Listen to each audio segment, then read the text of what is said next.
As Ryan said, my name's Ben James. I'm the local plan manager at Elmbridge. So I lead the planning policy team there. The primary thing we do in that team is to produce local plans. So I was asked to speak about sort of the local plan process, how we make them, and then in relation to climate change, the kinds of things we can do through the local planning process.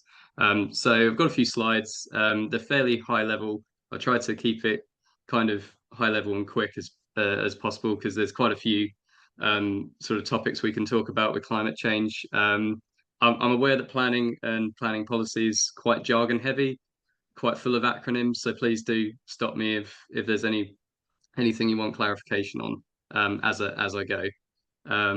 But so I'll just to run through what I'm going to go through. I'll just touch briefly on what are local plans and planning policy, then onto the process of how we actually make one, how we get one adopted, and then briefly talk about some changes to that system that are coming through. And then we'll start talking about climate change and sustainability in local plans, what we can do around that with the policies that you can have in local plans. So yeah, starting with what is a local plan. It's the council's main planning document. The idea is that it sets out a spatial strategy meaning in space where things are going to go and what they're going to look like. And we do this typically for a 15-year period. The plans are forward-looking, so that means what we're doing is creating a plan for how something's going to develop looking forwards, rather than thinking about what's already there or what came before. Um, and essentially, you can think about local plans as being made up of policies and site allocations. And policies come in two guises. You have strategic policies and detailed policies. Strategic policies are, you can think about them as sort of broader objective type policies, where they might talk about the number of homes you want to deliver over your plan period, or the amount of employment floor space, something like that, something kind of overarching and objective. Detailed policies might be more specific to certain types of development and what you want to see them do. So it might be around design of certain developments. It might be around sort of requirements for delivery of affordable homes in certain situations, that sort of thing. And then you have site allocations, and these are just in simply the locations in which you want development to come forward over the lifetime of the plan. So that's kind of briefly what a local plan is. And then why do we have them? Basically, it's a legal duty set out in planning legislation for local planning authorities, councils like Elmbridge, etc. in Surrey, to produce local plans and keep them up to date. So that's kind of one of the reasons why we do it. But the main reason is that the planning system in the UK is supposed to be plan led, and you might hear government say this quite a lot. It's supposed to be plan led. Local plans are at the heart of the planning system. So the idea is that we have the local plan at the heart, and it helps us make decisions. So they're quite crucial for making planning decisions, really. Um, in essence, they do provide the policies against which we'll assess planning applications. So they're quite crucial for that. But sort of more broadly, the role of the local plan is to enable councils, local communities to shape development that comes forward in their area.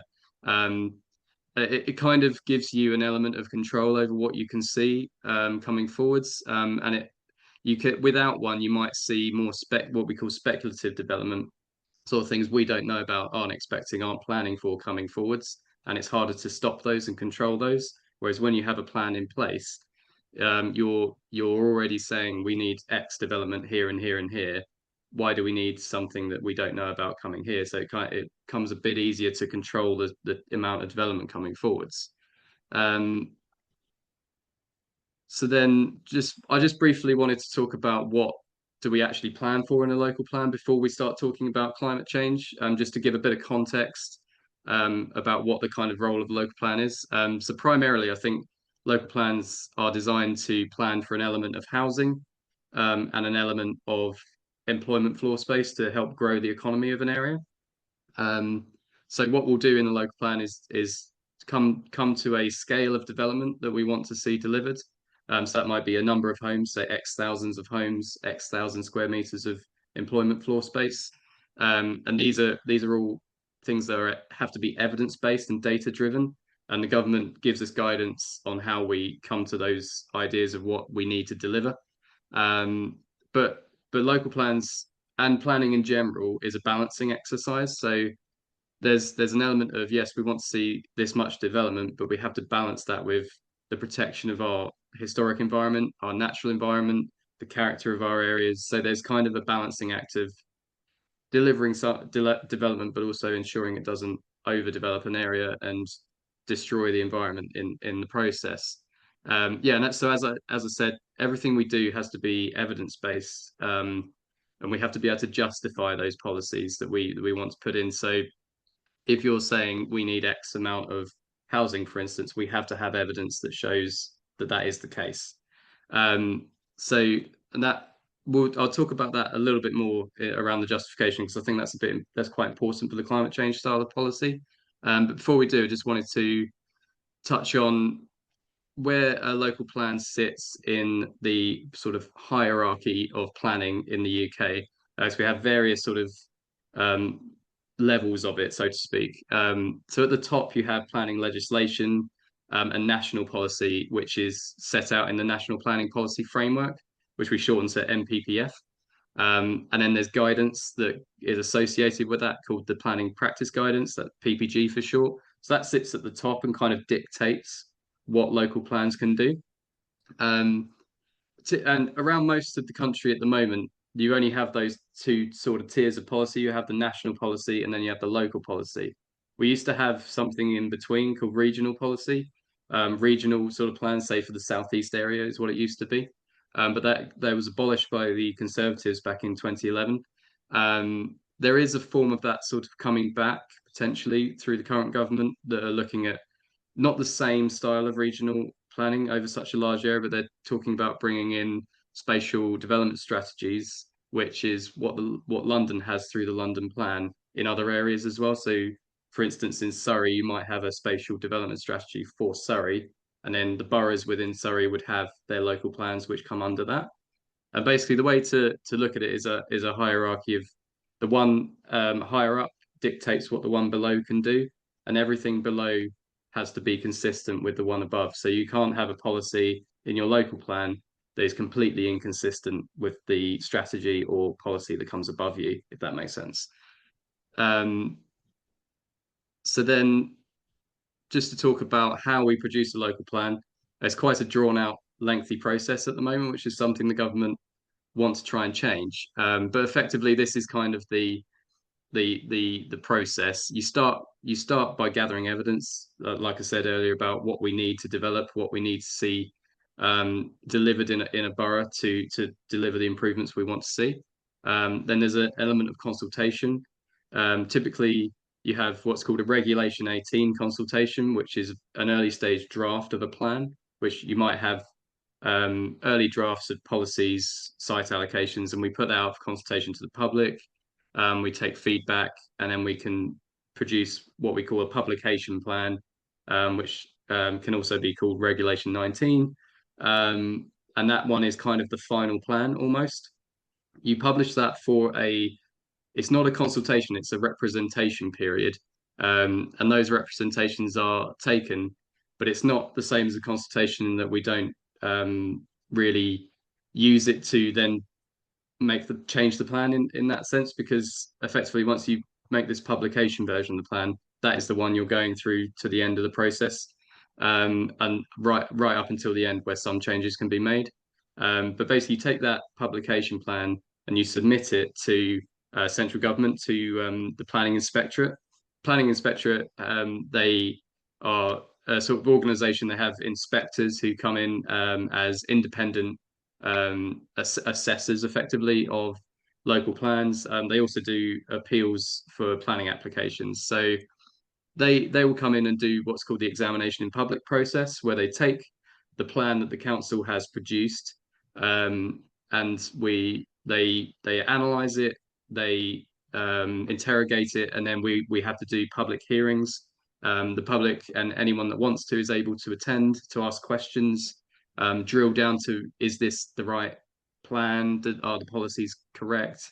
It's all that sort of thing. So it's very much a sort of interrogation of whether it's a good plan and it makes sense and it hits all the things it needs to. If you pass that process, you can then take it to adoption, and when it's adopted, that plan is in place and working and can be used to assess any application that comes in after that adoption date. Like I said, there is an element of, after that examination process, if there are certain things that need to be changed, we have what's called modifications. That's when you can change it a bit before you adopt it. But the idea is that you can't completely change a plan at that stage.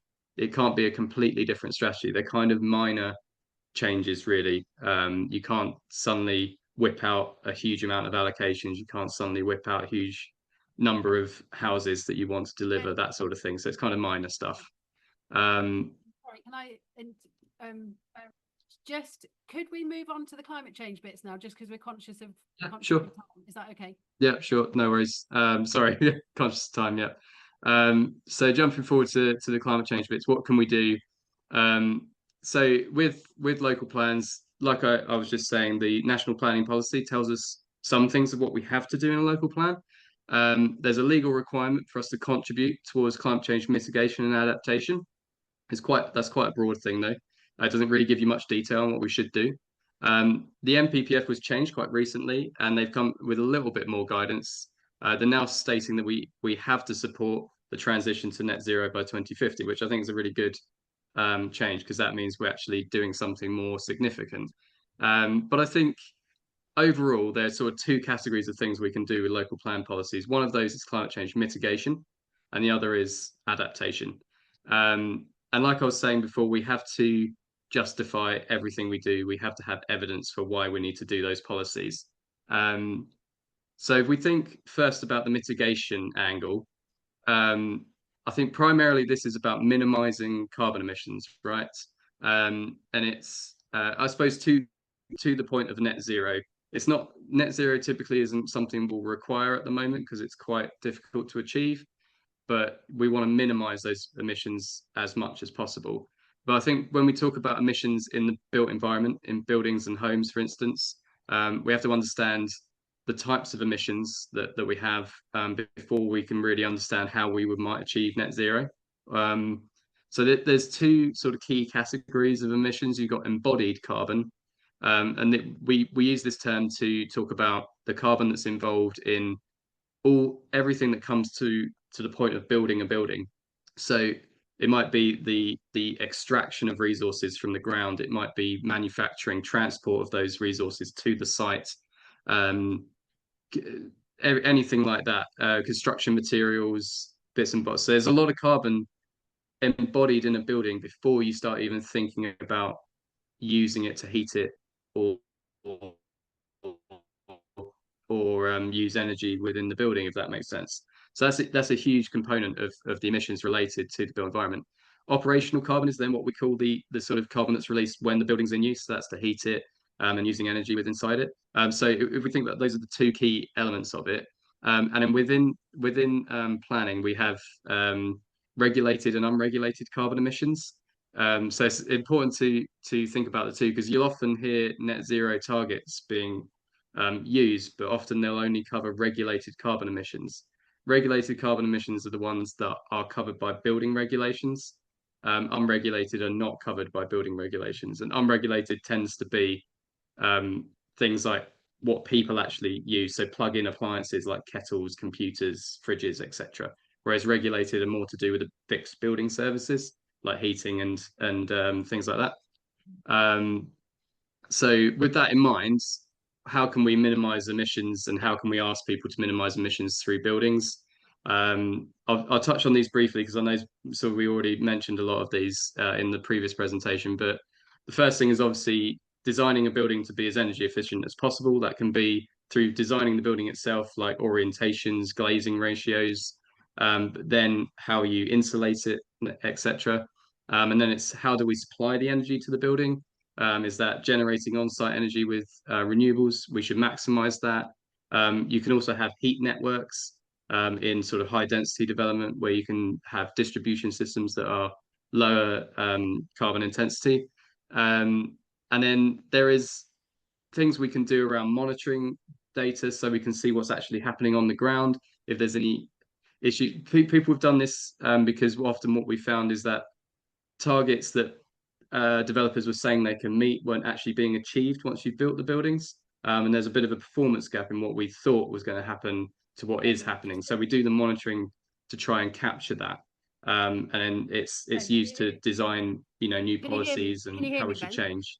Oh yeah, Sorry, sorry. can you hear me? Yeah. You got 2 minutes left. So what I'm going to suggest is if you finish off on the housing bit, then we can also, I know Ben's got some slides about transport and green spaces, which is covering the fact that the local plan also covers those areas as well as housing.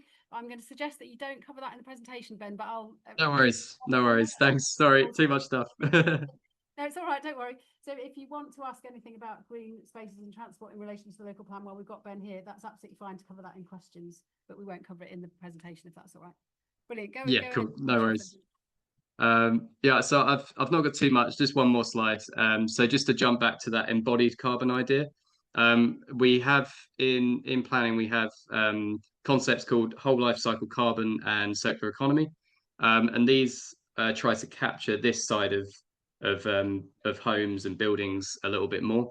And you can have targets to try and reduce those emissions. Circular economy you can think of more as a waste approach to it, to try and reduce the waste of building materials, whereas whole life carbon has that carbon emission kind of focus to it. And the whole idea is that we try to retain as much of the stuff that we've already built as possible, rather than just demolishing it and building it again. Because when you've built those things originally, there's a load of embodied carbon in there that is just wasted when you demolish it. So if you try and retain as much of the existing building as you can, you're saving on your embodied carbon in your new building is the idea. So they're kind of the key things you can think about with mitigation. I think with adaptation, we start to talk about um, things around overheating and flooding and things like that. But I don't have quite enough time to talk about those. So if you've got any questions on those, I'm more than happy to answer as well. But if I just run to the end, so in sum, what I've tried to explain is that a local plan effectively is a document that tells us how a area will try to develop over a 15-year period normally. Um, we use this to give us an opportunity to shape development that comes forward and not just let whatever happens. But they must be consistent with national policy, and they must be justified. Otherwise, we can't get through that process and actually get it adopted. So we have to be a bit careful there with what we try and do. In terms of what we can do around climate change, obviously talked about policies that we can use to mitigate climate change through reduction of carbon emissions, adaptation measures, which we can talk about a bit more if needed. But I think the really important things for any of these is that you need measurable targets and standards. If you don't have anything measurable, people can't actually deliver them, and they're not actually achievable because people don't know what you're asking them to achieve. So developers need standards, need measurable targets to meet. So that might be a percentage reduction of carbon from X. It might be a benchmark or something like that, if that makes sense. And then finally, just on that justification of evidence point, I didn't quite talk about it in enough because I was kind of trying to rush through, but we have to viability test all of our policies, which means it's about how much it will cost to build a building with those policies being met, and you can't put policies in place that are going to make a development unviable. That's something that won't pass our tests through the examination process. So we have to be a bit careful with climate change policies. For instance, we can't just say every building needs to be net zero. We have to then look at whether that is actually viable to deliver, and that is unfortunately the system that the planning system that we're in. So yeah, I'll leave it there. Thank you for listening. Yeah, sorry it was a bit long and jumpy, but yeah, any questions, please let me know.